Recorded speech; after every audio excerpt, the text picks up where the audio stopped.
ලෝක ඉස්සලාම අමුද්‍රව්‍යයක් හැටියට මිනිස්සු පටන් ගත්තේ මැටි. යකඩ හොයාගන්න කලින් රත්තරන් හොයාගන්න කලින් ඔය හැම කර්මාන්තයක්ම පටන් ගන්න ඉස්සලා මේ කර්මාන්තේ පටන් ගන්න මැටි කියන විශ්ය. දැන් අපි මැටි කිව්වම හිතන්නේ බලන් එහෙම නැත්නම් මේ යට බුද්ධිය මැටි කියන එක පුදීක මේ එක. සාල ඒරියා එකක් වරා බැටරියන එකක් මේ කර්මාන්තයක් හැටියට මේක ගත්තොත් එහෙම මැටි වලින් අපි නොකරන්නේ මොනවද කියලා. කියන්නේ අපි දැන් අද දවසේ දෙනකොට ඔයගොල්ලෝ ධර්ම දිනනේ නේ. මොනවද වෙන්නේ? මොනවද වෙන්නේ? කීරි මෙටි ටිකක් තමයි දාගෙන හිටියේ නේ. ඊට පස්සේ ගෑව පවුඩර් ටිකක්. මොනවද ගෑවේ? ටර්කම් පවුඩර් කියලා. ඒ මෙටි ටිකක් තමයි උලාගත්තේ. හරි. ඊට පස්සේ අපි දෙන්නේ තේ බොන්න නැති කෝප්පයක් ගන්න. ඒක මොනවාගෙන් නිස්පල්ලා තියෙන්නේ? මැටි වෙලේ. ගෙදර ටයිල් එක ඉන්නේ මොකක්ද නිස්පල්ලා තියෙන්නේ? මැටි වෙලේ. උඩු කැට තියෙන්නේ ගෙදර. මොනවාද? මැටි. ලිපට යන්නේ වලඳ තියෙන්නේ. අම්මා මම වතුර උණ කරන්න එහෙම නැත්නම් පාගෙන මොකද්ද? මැටි. අපි ගානවා ඉමර්ෂන් මේ ගානවා මේවා කියලා මොනවද? මැටි. දැන් මැටි නැත්තේ කොතනද? අපි දිනදා භාවිතා කරන දේවල් වල අපි සෙරමික් එහෙම නැත්නම් පොටරි ගැන කතා කරාට මේ මැටි කියන එක හරිය يعني මිනිස්සු ජීවිතයට එක්ක සම්බන්ධ වෙලා තියෙන විශාල එකක්. ඒක අර ගොඩක් සමහර බෙහෙත් ස්පීන් කන්ට්‍රෝල් කියලා කොහොමද මොනවාද? මිලිග්‍රෑම් ගන්න බෙහෙත් තියෙනවා. ඒක හදාගන්න කවල කරගන්න මොකක්ද එක පිටින් තියෙන්නේ මොනවාද? ඒත් නේ. දන්නවද ඒ තරම් මේ වගේ මේ කර්මාන්තයකට මේක ගාපලා තියෙන අද අනාගත ලෝකයේ යකඩවල තියෙන තැන මැටි වලින් ආක්‍රමණය කරනවා. තාක්ෂණ කොච්චර දිනුනලා තියෙනවද කියලාත් ඒ කියන්නේ මේක ආරම්භ වෙච්ච තැන ඉඳලා යන විකාශනය හිතා ගන්න බෑ. මේ ඉන්ඩස්ට්‍රි එකේ සීමාවක් නැහැ ස්කයි කියලා කියන්නේ. ඒ කියන්නේ අහස් තරම් යනවා. ඉතින් මේක පටන් ගත්ත විදිහ අපි අර හිස්ටරි එකේ කතා කරනවා. දැන් අර අපි මොනවද කියන්නේ යුග නේර යුගය ඔය ගල්යුගේ ඉන්න කාලේ මේ මිනිස්සු මේ එතකොට සීලාචාරලා ශිෂ්ටාචාරලා නැහැ. ඒ කාලේ මේගොල්ලෝ මේ කැලේ ජීවත් වෙච්ච අය. හරි දැන් මේගොල්ලෝ කැලේ ජීවත් වුණා. ඉතින් ඔන්න ඒ වෙනකොට වර්ෂාව එනවා. වර්ෂාව ආපහු මොකද වෙන්නේ? මැටි. ඉතින් තංග අඩිපාර දුන්නානේ. ඊට පස්සේ කැලෑවල මොකද වෙන්නේ? හැදෙනවා ලැබුගිනි. ලැබුගිනි තමයි මොකද වෙන්නේ? අරවා පිච්චිලා ගියා. ඊට පස්සේ ආපහු දවසක් වහිනකොට මොකද වෙන්නේ? අර තැන් වල වතුර. මැටි ගන්න මත ආරම්භ වෙච්ච හැටි. ඒ කියන්නේ මැටි වල එතකොට මිනිස්සුන්ට තේරුණා මේ මැටි ෆ්ලෙක්සිබල්. දැන් බලන්න මැටි තරම් මොකද ෆ්ලෙක්සිබල් අම්ලෝගයක් වුණාම කියලා ලී පුළුවන් ෆ්ලෙක්සිබල් නැච්චර යකඩ රෙදි අර මොන ගත්තත් මැටි ඕන දෙයක් අපිට හදවන්නනේ. අර හැඩේ නිසා මේ අර පාරවල සත්තු පියාටි පාරවල පිච්චිලා වතුර ඉන්නවා. මේක දාගන්න පුළුවන්. ඒ ගාම අපි ඉස්සලම කොහොමද අපේ අය කෑවේ? අපේ මුළු මුතුන් විතෝ සත්තු අපේ කෑවේ.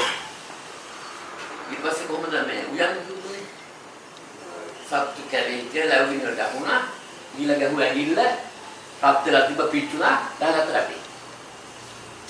ඒක ලැබුණේ වලට පිච්චිච්ච සතාව නැත්තම අත පිටුණා. පිච්චිච්ච ගමන් මොකද අපි ඔටෝමැටිකලිම අපේ අද මොකද කරන්නේ? ඊට පස්සේ තමයි පුරුදුනේ මොනවා හරි මේක රසයි. උයාගෙන ගන්න. ඒක ඊට කලින් අමුණි ගෑවේ මැටි වලින් මේක හදුනා කන විදිය අර දුන්නා. ඊට පස්සේ මොකද කරේ? මැටි මුට්ටියක් හදාගන්න හැටි උරගත්තා. ඊට පස්සේ ඒකට වතුර ටිකක් දාගන්න හැටි සෞඛ්‍යයන් කරන්න.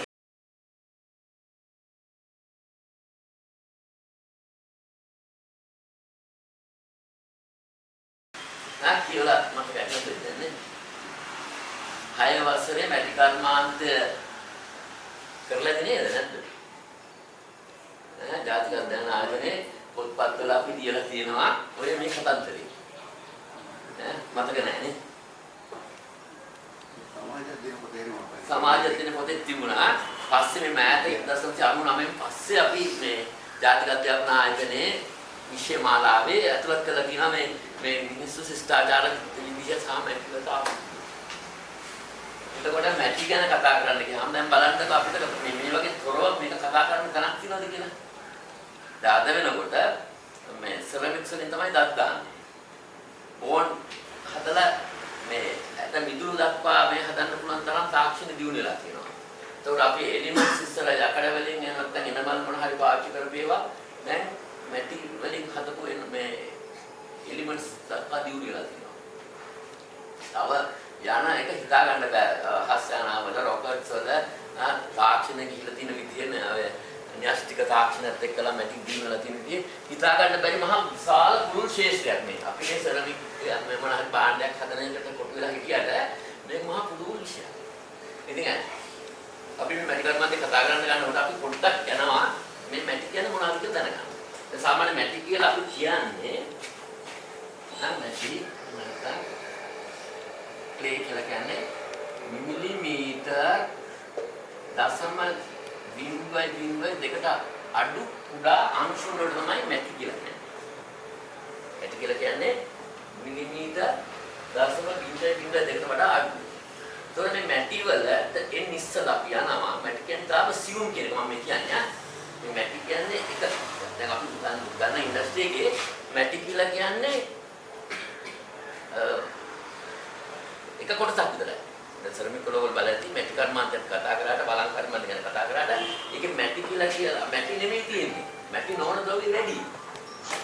දැන් මේ මෙතන අපි යන්නේ ඉස්සලා අපි බලනවා මේකේ මැටි කියන එක පටන් ගන්න ඉස්සලා මැටි හැදෙන්නේ.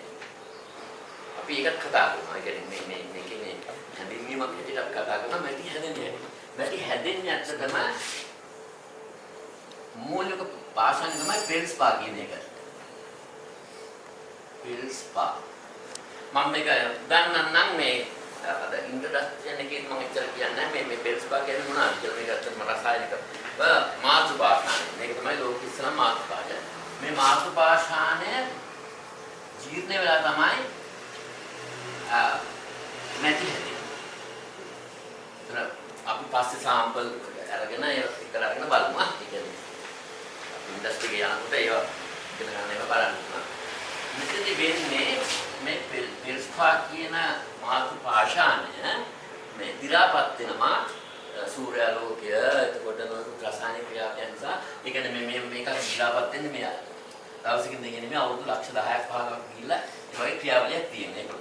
ඒක ජල විච්ඡේදන ක්‍රියාවලියක් ඒක රසායනික ක්‍රියාවලියක් තියෙනවා. අපි ඒක මේ අර අපිට ගොඩක් ඉගෙන ගන්න අවශ්‍ය වෙලාවට අපි කතා කරමු. මේක දි รา පත් වෙච්ච තැනම හැදිච්ච මැටි වලට අපි කිව්වා සුදු මැටි කියලා. සුදු මැටි එහෙම නැත්නම් දැන් කේවලින් බෝල් ක්ලේ වගේ කියනවා. ඒ කියන්නේ මේක දි รา පත් වෙච්ච තැනම. දැන් අපිට ලංකාවේ මේ ඉන්ඩස්ට්‍රි කරද්දී මැටි හම්බ වෙනවා මීටියාගොඩ එක නිදියක් තියෙනවා. මොල්ලස් ගම කිව්වට දැන් කොහොමද? ගෙවල් වල. අපිට දීප මොනම සම්පත් නැහැ දැන්. මැටි ලංකාවේ තිබ්බ ගොඩක් තැන් මේ මැටි නිදි හොයාගෙන තියෙනවා. ගාස් සම්පත් නැහැ. කර්මාන්තයක් විතර ගත්තම අපි මට දැනසිමත් අපි අසලි කියලා නේ. මේ හිතපු කාලෙත් එක්කලා බලනවා. අද මේ කීපයක් දිනුනෙලා ආවට රට කර්මාන්තයක් හැටියට අපි ඉන්නේ අසලි. ඒ කියන්නේ ඊට වඩා දියුණු තාක්ෂණික දැනක අපි හිටියා. මේ මැටි සුදු මැටි කියනවා අනිත් එක අපි රතු මැටි කියනවා. ඒ කියන්නේ සුදු මැටි තියෙනවා රතු මැටි තියෙනවා. එතකොට මේ සුදු මේ හැදිච්ච මැටි පිහිටි තැනම තිබ්බම කිව්වා සුදු මැටි කිව්වා. එහෙම නැත්නම් මේකට ප්‍රාථමික මැටි කියලා කිව්වා. ඒකනේ ප්‍රයිමරි ක්ලේ කියලා කිව්වා. මේ රතු මැටි මේ ඊට පස්සේ වර්ෂාව නිසා ගංගා දිගේ ගහගෙන යනවා. ගිහිල්ලා ගංගාව දාට දිගේ දැන් බලන්න රතු මැටි කර්මාන්තේ ව්‍යාප්ත වෙලා තියෙන්නේ කැලණිගම් මිටියාව. වැදුරුවේ මිටියාවතේ. වැව්වල. ඒ හේතුව මේ මැටි කිල්කම්පත් නෙවෙයි. එතන බලං කර්මාන්තේ සහ උළු ගඩොල් කර්මාන්තේ රතු මැටි වලින් යනවා. අපි මේ කර්මාන්තේ සුළු මැටි යනවා. එතන සුළු මැටිත් අත කොටස් දෙකක් තියෙනවා. බෝල් ක්ලේ සහ කෙෝලින් කියලා අපි කියනවා. සමහරවිට කතා කරනවා. ඉන්ඩක්ෂන් එක මම අනිත් මේක දෙක කතා කරන්නේ සුළු මැටි රතු මැටි. ලංකා කර්මාන්ත දෙකක් තියෙනවා. අපි ගඩොල් උළු බලං ඒ වගේ වරක් මැටි. දැකලා තියෙනනේ සාමාන්‍ය පොරෝ දකින්න ඉදින්දා දකින්න දේවල් කල හදන ඒවා ඒ වගේ දේවල් රතු මැටි කියන සුදු මැටි වලින් සුදු මැටි වලින් කියනවා ඊළඟ අපි එතනින් තමයි එන්නේ සෙරමික් කියන එකට. හරි? සෙරමික් කියන එකට එනවා මේක කියනවා සෙරමික් වල විදිහට පෝසිලෙන් තියෙනවා, අර්දන් න්යාබඩු හදනවා, ස්ටෝන් න්යාබඩු හදනවා අපි. කරගෙන යන්නේ. ඒක දැන් ඔයගොල්ලෝ ඔක්කොම කරලා දිනවා. මේ කියන හැම දෙයක්ම ඔයගොල්ලෝ කරමින් ඉන්නේ මේ. මේ වගේ තියෙන දේවල් කරමින් ඉන්නේ. ඒකට අපිට එකක් තමයි මැටික් කියන එක තමයි මූලික අමුද්‍රව්‍ය. හැබැයි මේ මූලික අමුද්‍රව්‍යයන්ගේ විවිධ වර්ග වලින් විවිධ දෙයකට මේක ව්‍යාප්ත වෙලා තියෙනවා. නොයෙකුත් කර්මාන්ත සඳහා ගන්නවා. ඒකම විවිධ මේ කර්මාන්තයේ තියෙන විවිධ දේවල් ගොඩක් ඉස්සරහට යන කර්මාන්ත දැන් පටන් ගන්න තියෙන ගොඩාක් ඒවා කියන්නේ මැටික් වලින් මේ හිතාගන්න බැරි දේවල් දැන් කරනවා. ඖෂධ හදනවා. ඖෂධ තම්බන ඒවා ඊට පස්සේ ඖෂධ මේ පොළොවේ දාලා පල් කරන ඒ කියන්නේ දැන් මොකද ආයුර්වේදයේ තන්ත්‍රම යහතන මේ මැටි වල තියෙන ක්‍රියාකාරීත්වය. මේක මේ මිනිස්සුන්ට එච්චරකට බද්ධ වෙලා දැන් අපි කරගෙන යන ව්‍යාපෘතියක් මේක විතර අනුරාධපුර ස්ටිකර් මේ වකුගඩු රෝගේ හොයාගත්ත වෙලාවේ සම්පූර්ණම ඇලුමිනියම් භාජන ලංකාවේ ව්‍යාපෘතියෙන් ඉවත් කළා. මොකද හොයාගත්ත ඇලුමිනියම් වලින් තමයි වකුගඩු රෝගය හැදෙන්නේ කියන්නේ. ඒකට දැන් කරගෙන යනවා වලන් අලුතෙන් හදලා ගෙවල් වලට නොමිලේ වලන් දෙන ව්‍යාපෘතියක් කරගෙන යනවා මේ සෞඛ්‍ය ආරක්ෂිත කටයුතු කරන්න. ඒ වගේ මේ මැටි වල තියෙන ලක්ෂණ නේද? ඒ කියන්නේ ඇත්තටම දැන් අපි සුපර් මැටි වල ඉස්සර රතු මැටි තමයි කොම් පාවිච්චි කරන්නේ. ලෝකේ පළවෙනි ෆ්‍රිජ් එක හදලා තියෙන්නේ ලංකාවේ. දන්නවද ඒක? ඈ කොහොමද ෆ්‍රිජ් එක හදලා තියෙන්නේ? රජුරවන්ට බුලත් කල් තියාගන්න. රජුරවන්ට බුලත් කල් තියාගන්න මේ රසමැටිවල තියෙන ගුණාංග. මේ ඒක මේ දැන් ඔය කවිකම තියෙනවා අපේ ආයතනයක් මේ කෞතුක වස්තු අනුරූප නිකේතනය කියලා. ඒක කරන්නේ ලංකාවේ තියෙන කෞතුක භාණ්ඩ මේ නැවත නිර්මාණය කරනවා. එතනදි හම්බ වෙනවා මේ අපේ ඉතිහාසයේ ගොඩක් දේවල්. අපේ ශ්‍රමික වල මේ ක්ලේස් කරපුවා වෙනවා සීගිරි මේ මේක. අපි ලොකු කතන්දරයක් තියෙනවා මේ මැටි කර්මාන්තය කියලා. කියන්නේ සීගිරියේ කැණීම් වලින් හම්බෙලා තියෙනවා ක්ලේස් කරපු ටයිල්. ඔයගොල්ලෝ සීගිරි මියුසියම් එකට ගියාම බලන්න පුළුවන් අපේ ඉතිහාසයේ කොච්චර මැටි කර්මාන්තයේ දියුණුවක් තිබුණා කියලා. එතකොට අපි දැන් සීගිරි වලට කියනවා චයිනා ක්ලේ කියලා. ඒක චයිනා ක්ලේ කියලා කියන්නේ චීන මැටි කියන එක. නමුත් ඇත්තම කතන්දරේ චයිනා ක්ලේ කියන එක මෙහෙන් පාහියන් වික්ෂු අරගෙන ගිහිල්ලා චීන මෙහෙට තමයි කර්මාන්තෙට දෙන්නේ. නමුත් ඊට ඉස්සෙල්ලා මේ කෙෝලින් එකේ ප්‍රථම සුදු මැටි එක පාවිච්චි කරලා තියෙනවා. ඒ ලෝකේ යකඩ කර්මාන්තයේ මුල්ම එක කොහෙද තියෙන්නේ? අවුරුදු 6000ට ඉස්සෙල්ලා දැන් හොයන්න ආරම්භකම යකඩ කර්මාන්තය තියෙන්නේ බිලිගුල් ඔය අපේ කියන්නේ යකඩ හොයාගත්ත ඒ කියන්නේ සුවිදන් කට්ටිය කියලා හොයාගන්න අපි හොයාගෙන ඉන්නේ නැහැ. ස්වභාව ධර්මයෙන්ම ඕනු හදලා ඒක කැණීම් කරලා ඉන්නේ තියෙනවා. මේ වගේ දේවල්. එතකොට පුරාවිද්‍යාත්මක කැණීම් කරන මහාචාර්ය රාජසෝමදේව හරිනේ. මේ කැණීම් වල මොනවද හොවෙන්නේ? අපි අවුරුදු 4000කට ඉස්සෙල්ලා මැටි පෝච්චි එක තමයි බොඩිස් බලලා තියෙන්නේ. කර්මාන්ත ඉස්සරහට යන බලන්න මේ සම්බන්ධ දේවල් අපිට අනුරාධපුර මියුසියම් එකට ගියහම බලන්න පුළුවන්. ජේතවන මියුසියම් එකේ තියෙනවා මේ වගේ මේ කර්මාන්තයේ විකාශනයේ ලෝකෙට යන්න ඉස්සෙල්ලා ගොඩක් බැලුවම අපේ රටේ තියෙනවා. අන්සාල තාක්ෂණයක් රටක් මේ කර්මාන්තයත් එක්කලා. නැත්තම් මේ ෆ්‍රිජ් එක ලෝකෙට යන්න ඉස්සෙල්ලා මෙහෙම වාදනයක් හදලා මේකේ වතුර දාලා උඩින් වතුර දාලා යට මේ මැටි වලින් හදපු වාදනයක මැද බුලත් තියලා. ඒක තමයි ෆ්‍රිජ් එකේ ආරම්භය. AC එකේ ආරම්භය. ඒ වගේ කර්මාන්තවල මේ ගොඩක් තියෙනවා. අපිට අපේ කර්මාන්ත කතා කරන යද්දී ඉතිහාසයේ තමයි තියෙන්නේ අපේ දිනුම යුගයේ. අපි දැන් සර්වික් කරනවා, ගෑස් පාවිච්චි කරනවා, ඉස්සර දරවලින් පොච්චලා මේ පොඩි ගොඩක් දේවල් හම්බෙන්නේ නැහැ. ඔය දැන් ඔයගොල්ලෝ ඊවල වෙනවනේ රන්. ඔය බිලුගුල රංචා මඩම කියන කැණීම් වල හබුල් වැට. පුච්චු වබුල් වැට. ඒවා හම්බෙලා මේ කාලේ ඉන්නේ කාබන් 12 අවුරුදු 4000කට යනවා. දැන් ලෝකේ දියුණු වෙලා මේ තාක්ෂණ පුදුලිලා අවුරුදු 200. අවුරුදු 200කට ඉස්සෙල්ලා මේ කියන මොනවත් නැහැ. හැබැයි අවුරුදු 4000කට ඉස්සෙල්ලා ලංකාවේ යකඩ කර්මාන්තයක් කරලා තිනවා, පැටි කර්මාන්තයක් කරලා තිනවා, උඩු තාක්ෂණ ක්ලේස් කරලා තිනවා. හැබැයි ලෝකේ අපි මේ දියුණුලා ඉන්න කාලේ සුද්ධ කොළයන් කාලේ අපි ඉන්නේ. දැන් ඒක අර්ථයන් ආවට මේ අපි ශ්‍රේෂ්ඨ ජාතිය විදිහට මේක අපේ තාක්ෂණ කියනවා. ඈ ඔය මාදුරුවේ ජලාශයේ දැම්ම හදන වෙලාවේ ඈ සුද්ධ පුදුම වුණා. මොකද ඇයි ඊට කලින් එතන බැම්ම හදලා තිබිලා තියෙනවා. කැඩලා ගිහිල්ලා තියෙනවා. දැන් තාම ඒක සංරක්ෂණය කරලා තියෙනවා. මේ මාදුරුවේ ජලාශයේ බැම්ම. මේ අය අවුරුදු 2000 ඉස්සෙල්ලා ඒක හදලා හරි වටිනවා මේ කර්මාන්තයත් එක්කලා ගත්තාම හිස්ටරි එකේ තමයි තියෙන්නේ අපේ මේ බේසික්ස්. අර කොහෙන් හරි කට්ටිය හොයාගත්තට තාක්ෂණය මෙහෙ තිබිලා තියෙන අපේ අය ගන්න. ඒ වෙඩි බෙහෙත් කර්මාන්තය ගැන කතා කරනවා චීනෙන් ආවා එහෙම කියලා. අද කඩු ගන්නාව කියන ප්‍රදේශයේ තියෙනවා අර වෙඩි බෙහෙත් හොයාගත්ත මේ කඳු. මහා විශාල මේකක් මේ අපේ මේ කර්මාන්තයත් එක්ක කතා කරනකොට ව්‍යාප්ත වෙලා යනවා එකක් තියෙනවා මේ රට තුන. ඒ අපි දැන් අපි හැබැයි අද ගන්නෙ කොහෙන්ද? අපි පිටරටින් එන එක තමයි අපි ගන්නෙ. වාගෙන යනකොට මේක මුල් අත්මු කොහෙද තියෙන්නේ? අපි තව ටිකක් හැදෙනවා. තවත් එහාට රාවණායු කියනවා. රාවණායුගේ සීගිරි ඒවා හදපු ඒවා නිෂ්පාදනය කරපුවා රාවණ ඒවා කියන ඊට වඩා තාක්ෂණයක්. මෙයා කතා කරන යනවා රත්මැටි. ඒ කියන්නේ මැටි කියලා විශේෂ තමයි අපි හැමදාම කතා කරන්නේ. මැටි කියන තැනින් තමයි මේක දෙකට බෙදාගන්නේ. සුදු මැටි සහ රතු මැටි කියලා. හරි දැන් අපි සර්වික්ස් වලට ගත්තාම මෙතන පෝස්ලිනුත් මෙතනින් කරන්නේ. පෝස්ලින් කරනවා අර්දන් මෙයා කියලා කියන්නේ අපි දිනදා පාවිච්චි කරන බඩුවට අපි අර්දන් මෙයා කියලා කියනවා. ඒකට ස්ටෝන් මෙයා කියලා කියනවා. ඊට දැඩි බහන්න. ඒ ස්ටෝන් එක කියන්නේ ඊට වඩා ටෙම්පරේචර් එකකින් වැඩි පුච්චු බහන්න. ඒවා ගොඩක් ආර්ට් පීස් කරන්නේ. ඒ වගේ ස්ටෝන් මෙයා කියන එක මේ හතරක් ඇති නේද තියෙනවද? ස්ටෝන් මෙයා කියන මම තියෙනවනේ ස්ටෝන් මෙයා බොඩිස් අර මේ ගල් කුඩියම දාලා අපි හදලා ඒක කියන්නේ දෙකක්. ඒ ස්ටෝන් මෙයා ඒක තමයි දැඩි බහන්න. කිප්පා මම දැන් අපි ඉස්සරහට කරගෙන යනකොට ඒ වෙන් කරගෙන යා මොනවද කරන්න ඕනේ කියලා නෑ.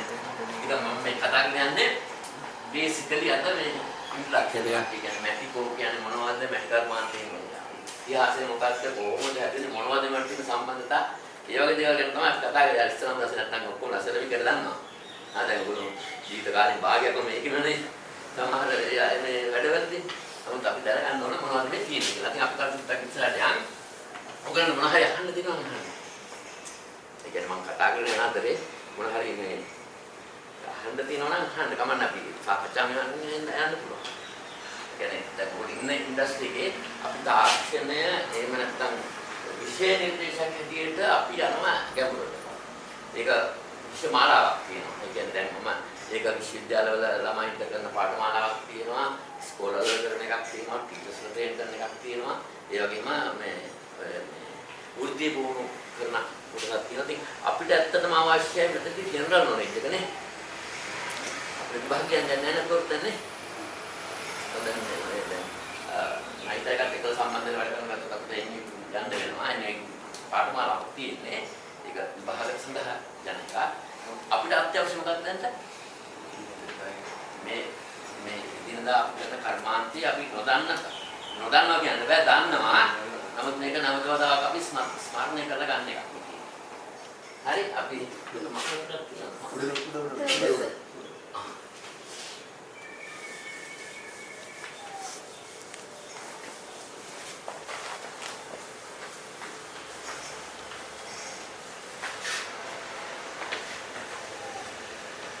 ඊළඟට කතා කරමු මේ ඔක තමයි බේසික්ස් ඒ කියන්නේ මැටි කර්මාන්තයට අවශ්‍ය දේවල්. ඊළඟට අපි මේක කතා කරන්න ගන්නවා අමුද්‍රව්‍ය ගැන. මූලිකම ඒ කියන්නේ අපි උදාහරණ දෙකක් කතා කරන්නේ ඊළඟට අපි අමුද්‍රව්‍ය. අමුද්‍රව්‍ය වර්ග දෙකක් කතා කරනවා අපි මේ ඉන්ඩස්ට්‍රි එකේ. එකක් තමයි අපි අමුද්‍රව්‍ය කියන එක බෙදෙන කොටස් දෙකකට. ඉන්ඩස්ට්‍රි එකේ බෙදෙනවා. එකක් තමයි ප්ලාස්ටික් එහෙම නැත්නම් ඇලෙන සුළු අමුද්‍රව්‍ය. ඇලෙන සුළු අනිත් එක තමයි නොඇලෙන සුළු non plasticity නොඇලෙන සුළු. ඒ කියන්නේ අපිට ඕගොල්ලන්ට ඉදිරියට හම් වෙන අමුද්‍රව්‍ය වර්ග දෙකකට අපි බෙදනවා. මොනවාද? ජලයේ සමග ඇලෙන, ජලයේ සමග නොඇලෙන. දැන් කියන්නකෝ බලන්න ජලයේ සමග ඇලෙන ඒවා මොනවද කියලා. අපි මේ වැඩ කරන මැටීරියල් ටිකේ ජලයේ සමග ඇලෙන එකක් තියෙනවා. මොනවද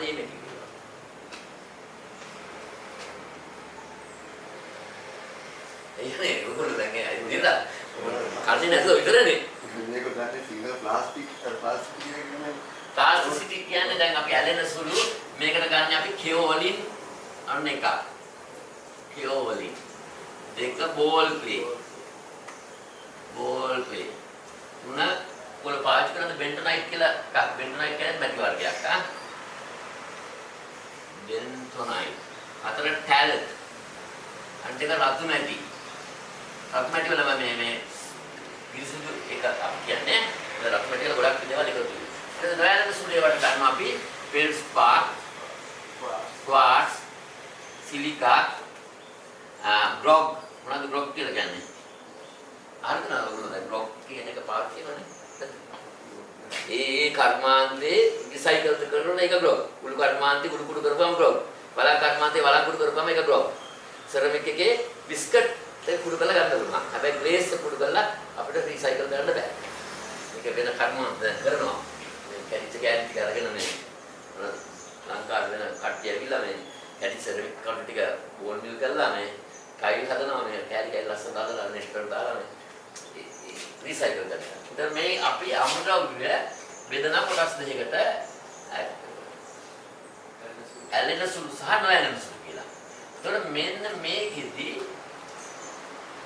මේ අමුද්‍රව්‍ය ගොඩක් තියෙනවා. මේක අමුද්‍රව්‍ය ගොඩක් වර්ගීකරණයක් කරනවා. අපි ඒවා ඉස්සරහට පාඨමාලාවක කරමු. මම මෙතන කරගෙන නිසා ඇලෙන සුළු අමුද්‍රව්‍ය සහ නොඇලෙන සුළු. ඒතකොට ඇලෙන සුළුව මන ජලයේ සමග ඇලෙන සුළු. ජලයෙන් දැන් ෆෙල්ස්පාර් වතුර දාලා බලවට ඇලෙන්නේ නැහැ. ක්වාර්ට්ස් ඇලෙන්නේ නැහැ. මෙතන එනවා තව ඩොලොමයිට්. හරි? ඩොලොමයිට් එනවා. ඒ වගේ ජලයේ සමග ඇලෙන සුළු අමුද්‍රව්‍ය සහ ජලයේ සමග නොඇලෙන සුළු අමුද්‍රව්‍ය. මේ අමුද්‍රව්‍ය මම රතු මැටි ගැන කතා කරන්නේ නැත්නම් දැන් ඉස්සරහට යන්නේ. දැන් රතු මැටි කර්මාන්තේ තමයි මේකේ වැඩිපුරම අපි එළිය කතා කරන්නේ. ඒක අවශ්‍යලා කතා කරනකොට රතු මැටි අපි කරනවා. අවශ්‍ය වෙලාදී ඒක ගමු කියන්නේ ඉස්සරහට ප්‍රොඩක්ෂන් එකට අවශ්‍යයි. රතු මැටි වලට වඩා මම මේ සුදු මැටි කර්මාන්තේ ගැන කතා කරනවා. නමුත් රතු මැටි තව ගොඩක් අරන් ඉඳලා අපි ඒකේ අත්කාලේ රතු මැටි කරානේ. මේ රතු මැටි කරා දැනුත් කරනවාද? ඔලොත් කරනවා නේද? මේ අමුද්‍රව්‍ය දෙක ගත්තාම දැන් ඔයගොල්ලෝ බලන්න මැටි කියලා අපි දැන් සෙරමික් පොඩි එකක් ගත්තොත් පොඩි මික්සර් එකක්. මෙන්න මේකේ මේ ඇලෙන සුළු සහ නොඇලෙන සුළු වගේ අනුපාතයක් තියෙනවා. රෙසිපිය කියලා කියන්නේ ඒක. දැන් අපි රෙසිපියක් තියෙන දැන් ඔයගොල්ලෝ බෝල් මිල් එක දාන මැටීරියල් වල රෙසිපි එකක්. ග්ලේස් වල රෙසිපි එකක් තියෙනවා. ඒකේ වට්ටෝරුවක් තියෙනවා. ඒ වට්ටෝරුවක් මේවා මේ ක්‍රමානුකූල කියන්නේ කාලයක් තිස්සේ කරලා ඇවිල්ලා හැදිච්ච දේවල්. මේ එක්ස්පෙරිමන්ට් කරලා ලෝකේ රටවල් කරලා අපි කරලා හැදිච්ච දෙයක්. මේකේ තියෙනවා මෙන්න මේ සාමාන්‍යයෙන් භාණ්ඩයක් හදද්දී මේ භාණ්ඩයක මේ ප්‍රමාණයයි මේකයි කොච්චර තියෙන්න ඕනද? ඒක සාමාන්‍ය ඇලෙන සුළු අමුද්‍රව්‍ය 45න් පටන් ගන්නවා. නොඇලෙන සුළු අමුද්‍රව්‍ය 55යි. මේක තමයි සාමාන්‍ය මේක. ඇලෙන සුළු සහ නොඇලෙන සුළු එකේ 45 මේ රේන්ජ් එක තුල තමයි මේ පොඩි මිශ්‍රණය හැදිලා තියෙන්නේ. ඊට පස්සේ අපිට පුළුවන් මේ ඇලෙන සුළු 46යි මේක 54ට ගන්න. ඊට පස්සේ 47යි මේක 53ට ගන්න. මේක 48යි 52ට ගන්න. 49යි 52 50යි 50. ඒ කියන්නේ ඇලෙන සුළු 50ක් නොඇලෙන සුළු 50ක් කියන අවස්ථාව තමයි පෝස්ලෙන් පොඩි මිශ්‍රණය එන්නේ. පෝස්ලෙන් බාන ගැන අහලා තියෙනවනේ. ඒක අපි තව ඉස්සර කතා කරනකොට අපි මොනවද වර්ධ කරනවා දැන් මොනවද ඒ වගේ ඒවා කතා කරනවා. නමුත් දැන් මම ඉන්ට්‍රැක්ෂන් එකක් කියන්නේ ඇලෙන සුළු සහ නොඇලෙන සුළු ආම්ල වර්ග දෙකක් තියෙනවා. මේ දෙක ගන්න අනුපාතයන් තියෙනවා. දැන් ඕගොල්ලෝ නිකන් ගිහලා බලන්න ඕගොල්ලෝ හදන කාස්ටින් එකේ ඇලෙන සුළු කොච්චරද නොඇලෙන සුළු කොච්චරද? සමහර පොඩි වෙනස්කම් කරගෙන තියෙනවා. සමහර විශේෂ අවස්ථා තියෙන වෙන් කරගෙන හදාගත්ත අය සමහර පොඩි මික්ෂන් තියෙනවා ඒවා අපිට කියන්න නැති සමහර ආයතන තියෙනවා ඒක මේකට හැකියිලා පොඩි එක්ස්පෙරිමන්ට්ස් කරලා කරගන්න ඒවා. නමුත් අපි දල වශයෙන් අපි අධ්‍යයනයකදී කියනවා මේ ඇලෙන සුළු 45 නොඇලෙන සුළු අමුද්‍රව්‍ය 55 අතර තමයි තියෙන්නේ. ඒ අතර මේක එන්න පුළුවන්. මම මේ අන්තිම දැන් අපේ ගත්ත ගොඩක් වෙලාට ඔයගොල්ලෝගේ සමහර අපි මේ පොඩි මික්සර් ඇනලයිස් කරලා බලමු මේ කොතන තියෙන්නේ කියලා. ඔයගොල්ලෝ දාන මෙටීරියල් ටික බලලා ඇලෙන්නේ මොනවද නොයෙක් සුළු මොනවද කියලා බලන්න පුළුවන්. හරි මේ 50 කියලා කියන්නේ පෝසිලින් එක. නමුත් ඒකෙත් දැන් තව තියෙනවා බෝන් චයිනා කිව්වම ඊටත් වඩා වෙනස් මේක තමයි බෝන් චයිනා කියන්නේ මේ ගොඩාක් බොඩි මික්සර් වල දියුණුම අවස්ථාවක්. ඒක බෝන් කියලා කියන්නේ සප්ත ඇටකටු වලින් මේ කැල්සියම් ෆොස්ෆේට් අරගෙන කරන කර්මාන්තයක්. ඒක අපේ රටේ රිසර්ච් විතරයි කරලා තියෙනවා. ඉන්ඩස්ට්‍රි එක කළා නැහැ නේද බෝන් චයිනා. කටුබැද යුනිවර්සිටි එකේ රිසර්ච් එකක් කරා. ඒ බෝන් චයිනා වලින් මේ බඩු හදන තරක් නම් ඇටකටු හරකටු ඒ වගේ පුංචලා කොපරේට් ගන්න ඕන. තුනීයට හදන්න පුළුවන්. ඒ කියන්නේ ගොඩාක් සියුම්ම බඩු මිශ්‍රණ එකේ තුනීයටම හදන්න පුළුවන්. මේ ආලෝකයේ එන යන පේන තරමට තුනීය. පෝස්ලින් නෙමෙයි බෝන් චයිනා. ඒක දිනුනිච්ච අවස්ථාවක්. ඒකට මේ අමුද්‍රව්‍ය වර්ග දෙකක් තියෙනවා. අමුද්‍රව්‍ය වර්ග දෙක දෙකට ගැටුවා. මේ ඇලෙන සුසාන වෙන සුළු. ඒකම තව මේක අමුද්‍රව්‍ය වර්ගීකරණයේදී අපි තව කරනවා මේ සුළු පරිමාණයෙන් ගන්න අමුද්‍රව්‍ය සහ මහා පරිමාණයෙන් ගන්න කියලා. මහා පරිමාණයෙන් ගන්න ඒවා තමයි බෝල්, ක්ලේ, කෙෝලින්, ෆෙල්ස්පාර්, ක්වාර්ට්ස් ඔය ඒවා. සුළු පරිමාණයෙන් ගන්න ඒවා අපි කොහොමද වර්ගීකරණ කරනවා? රසායන ද්‍රව්‍යයන් හැටියට අයර්න් ඔක්සයිඩ්, මැංගනීස් ඩයොක්සයිඩ්, කැල්සියම් කාබනේට් ඒ වගේ අර රස ගන්න ඒවා. හරිද? ඒ වගේ මේ ඉන්ඩස්ට්‍රියේදී අපි පාවිච්චි කරන මෙතඩ්ස් තියෙනවා. ඒ කියන්නේ ඉබේ පහළ වෙලා සෙරමික් කරනවා නෙවෙයි. මේ සෙරමික් වල ටෙක්නොලොජි එකක් තියෙනවා ඒක. හිස්ටරි එකක් තියෙනවා, ටෙක්නොලොජි එකක් තියෙනවා. මේ දෙක තමයි අපි මහානෙන් කතා කරනවා හිස්ටරි ගැන. අපි මෙහෙම කරලා තිබුණා, මෙහෙම කරලා තිබුණා, මේවා කියලා තිබුණා. ඒවා ඔයගොල්ලන්ට බලන්න යන්න ගොඩාක් දේවල් තියෙනවා හිස්ටරි එකේ පොතේ සම්බන්ධයෙන්, සෙරමික් සම්බන්ධයෙන් ලංකාව පුරාම දේවල්. බලන්න අපිට කැණීම් වල ගොඩක් දේවල් හම්බ වෙනවා. ඒ වගේම මේ දැන් ඔය මේ